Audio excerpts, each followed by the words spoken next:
Hi guys, I'm Adam Wilborn from WhatCulture. And I'm Andy Murray from WhatCulture, and today we're going to tell you the state of the WWE Raw booking room without Paul Heyman, and on top of that we've got some stuff about Retribution, who have a new logo and cut a promo that looks like it was written on some teenager's live journal.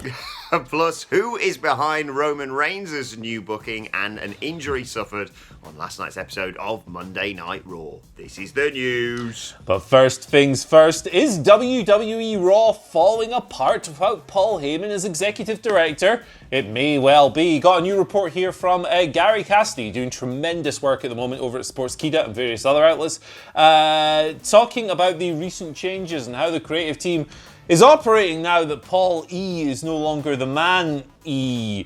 The quote here from a source within the promotion is that Raw has really fallen apart without Heyman doing the creative. Apparently the two guys who are in charge of Raw's creative, they have issues getting the show's script finished on time, and this is owing to problems with receiving input from the roster. This likely doesn't refer to Bruce Pritchard, however, as Pritchard's role is thought to be more of an administrative role than a full-on creative role. Apparently also, creative issues led to a delay in last night's Raw matches being announced. So WWE didn't put out any matches for the show until like 19 minutes before the damn thing went on air. Apparently this was because Vince McMahon didn't have a chance to read the bloody script before he got on his flight to Orlando. So there's obviously been a hold up there. Maybe these two things are connected, maybe they aren't. But it sounds like a pretty chaotic situation on Raw at the moment. We got Bruce Pritchard running both shows. Paul Heyman was removed from his position in June. He's now over on SmackDown doing some things.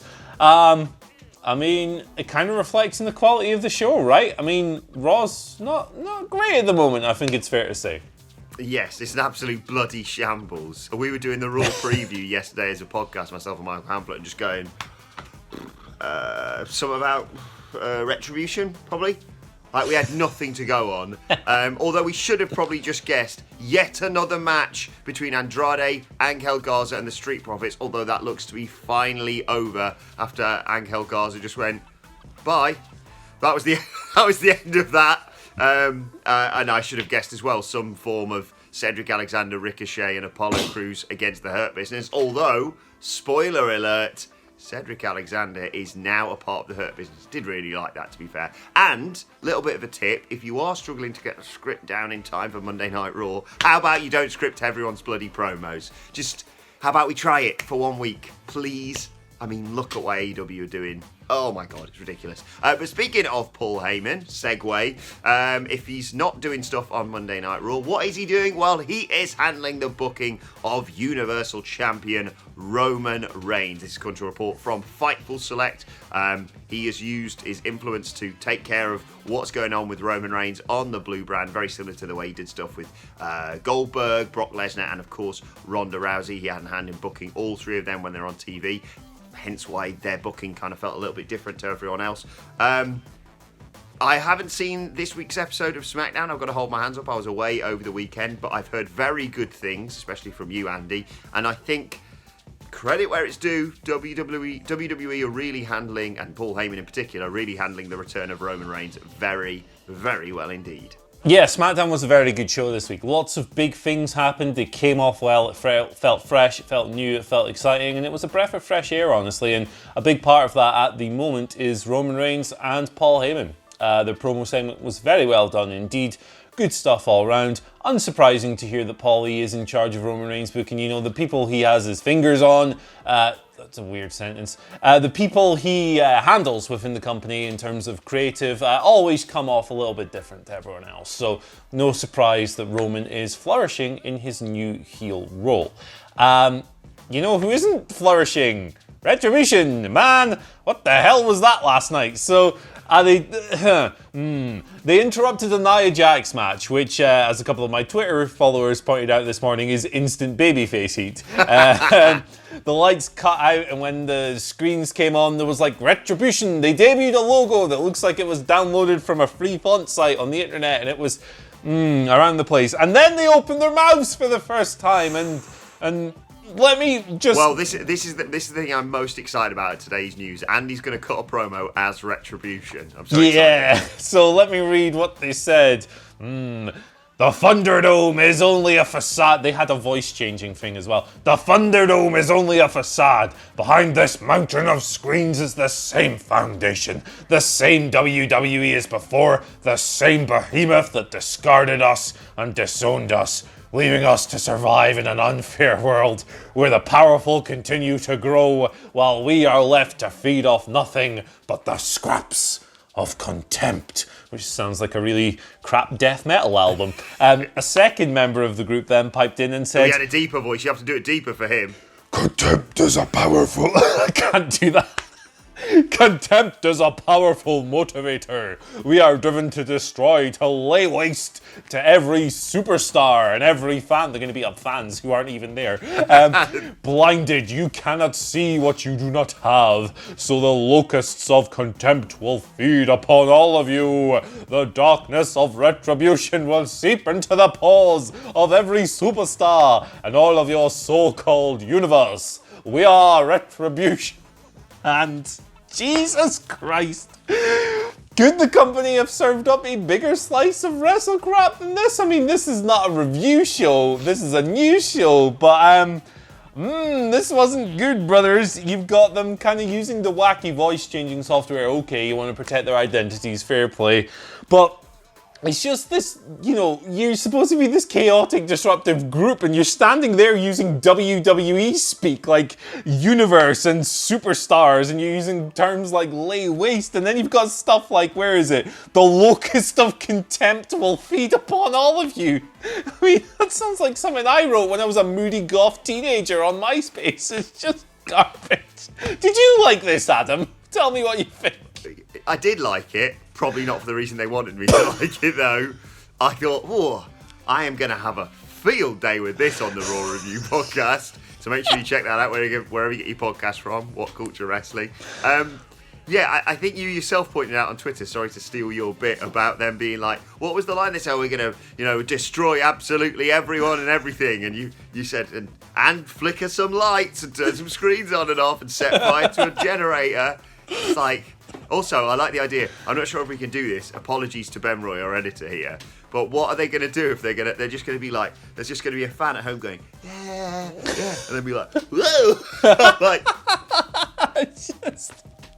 It's crossed over into Eric Rowan's Spider territory for me. So, looking forward to seeing what kind of stuff they say next. I don't know how we can really beat the locusts of contempt. I also like the fact that they're going after this behemoth that has terrorised everyone, but only on Monday nights on the Red Brand. But we're going to use his corporate-sponsored lingo anyway. And superstars. Don't worry, if we are going to make an attack, we'll let you know on all the usual social media channels. And if you mess with us, we will send you to the local medical facility. Speaking of which...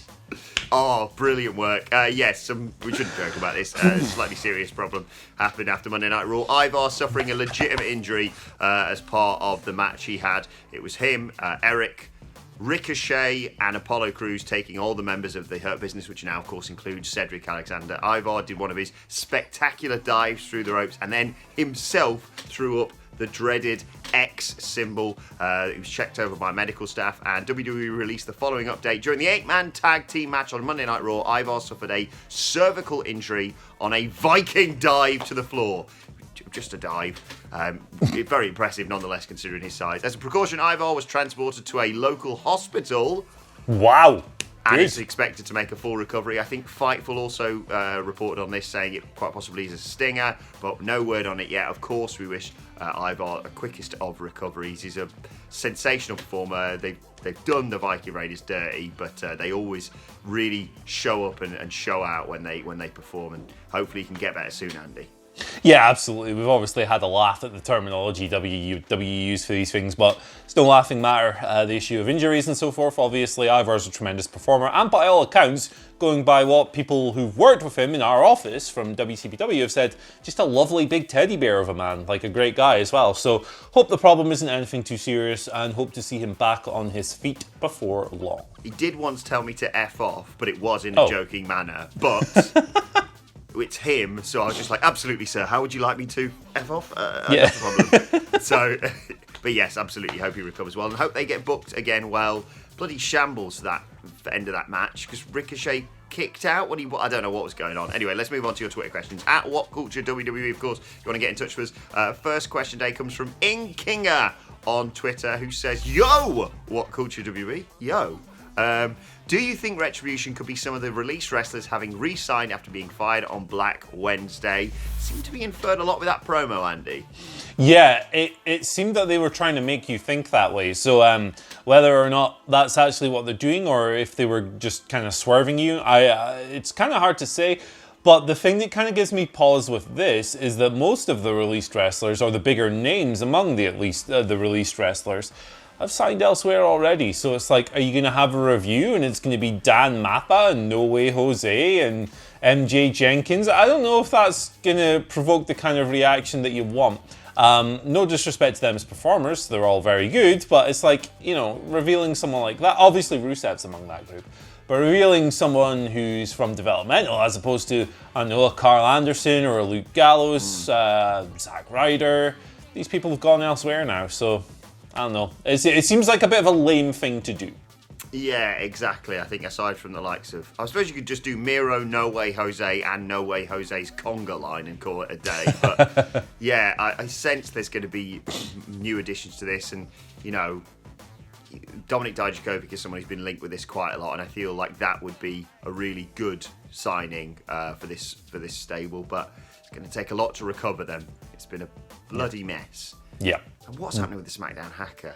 Bring it back. If we're going to have this on Raw, let's have the SmackDown hacker back on the blue brand, please. Bring him in, man. Second question today comes from Mark Solid, who says, with AEW not having another pay-per-view till November to let us relax and enjoy what we saw, well, to a certain extent, Mark, if you could pick 2 more pay-per-views along with the Big 4 for WWE to go back to, which would you pick? Mark picks Elimination Chamber and bringing back King of the Ring. That's a good shout. Yeah, man, that'd be cool. Like, going to a more relaxed pay-per-view schedule would be most welcomed, I think, by a lot of people. I'd definitely bring King of the Ring back. I loved King of the Ring back in the day. As far as the other one, I feel like, Money in the Bank almost feels like it's become the big 5 pay-per-view now. They haven't done a great job with it in the past couple of years. I think, like, looking at this year in particular, Otis just increasingly seems like a ridiculous choice. But I can't... Who won the women's one? I can't even remember. Asuka, that's right. Well, that worked out okay. Yeah, Money in the Bank for me is just kind of fit into that 5th role. Yeah, I think it has to be. It has to be Money in the Bank. And if you're going to space it out, maybe Extreme Rules. Because you can chuck in your TLCs and what have you there. But it feels like, when they place it right now in the calendar, it's just bollocks, WrestleMania's just happened. How can we people interested? Who wants to see an eye come out? Like, if you space it out and do it well and build feuds properly. I mean, I would say Evolution, but that's not going to bloody happen, is it? So that's a good point, yeah. Either that or Great Balls of Fire. Final question today comes from David Carvajal on Twitter, who says, hello, gents. Hopefully all is well across the pond, my guys. Very good, thank you, mate. Thank you. Lovely weather today, actually. Do you guys think WWE is about to unify the tag titles? I mean, it wouldn't be a bad idea, right? Also, Adam, hope you're okay after that non-iconic match between Peyton and Billy. Stay safe. Weird match, that. I thought they did really well, and it was nice to see them actually acknowledge that, they've been friends for what? Years at the end of it, considering as part of their entrances, it was just like, new music, new entrance, and new personality. But what do you reckon? We had Shinsuke Nakamura and Cesaro confronting the Street Profits. Do you reckon they're going to unify the titles at Clash of Champions? Seems like they're going that way. It seems like the setup. Good move, bad move? Well, WWE doesn't always book tag teams well, so maybe if they only have one division to focus on, it'll make it a bit easier. I don't know how it'll go, but it does seem like they're heading that way. Yeah, I think it's probably for the right thing to do, especially just because, I look at the way AEW book tag teams and look at the way WWE do. I think it just makes a lot more sense. And then I'd just have at Survivor Series, just have Team Raw and SmackDown versus Team NXT if you're going to do that, because you can still have some great inter-brand matches, in my opinion. And you can put tag team wrestling even further in your rearview mirror. What a good job they did with the Riot Squad. What a big match they won last week to get a handicap match with a roll-up and a non-finish. Rubbish. Let's move on to today's and finally, and shout out to Stephen Amell on Twitter. I love this tweet. He's been doing the rounds last night, saying he was rewatching WrestleMania 33 and he said his buddy and him got up to pee and snag a beer right before the Hardy Boys came out to one of the 5 biggest pops in wrestling history. Not only that, but Stephen says the camera cut right to where we should have been sitting. I will never get over it. So I want to use this, Andy, as a bit of a catalyst and ask everyone your wrestling regrets. Let us know them in the comments and we'll read out some of the best ones tomorrow. Anything spring to mind, Andy? Watching that Retribution promo last night. Mine is not appreciating the Iconics when we still had them, to be perfectly honest. But yeah, let us know. Proper wrestling regrets, things that you missed out on, things you wish you'd done, shows maybe you didn't go to. Let us know. We'll read a few of them out over the next few days. Not, of course, confused with wrestling with regret. Shout out to our friend Brian saying, I know he's going to have a bit of a rough time of it recently. Good to see him back producing content nonetheless. But let us know your thoughts on that and all today's news stories in the comments section below. Don't forget to like, share and subscribe. And subscribe to What Culture Wrestling on either iTunes, Spotify, wherever you get your podcasts from, for daily wrestling podcasts, including the Raw review with myself and the Dudley Boys and the NXT preview. Huge NXT show tonight, of course, with the world title match and Rhea Ripley versus Mercedes Martinez in a steel goddamn cage. Let us know your thoughts on Twitter and your Twitter questions at WhatCultureWWE. Watch there, follow both of us. You can follow Andy Murray at Andy H. Murray. The H stands for... You can follow me at Adam Wilborn. Follow us all at WhatCultureWWE, as I said. But for now, my thanks to Andy Murray. Thank you for joining us, and we will see you soon.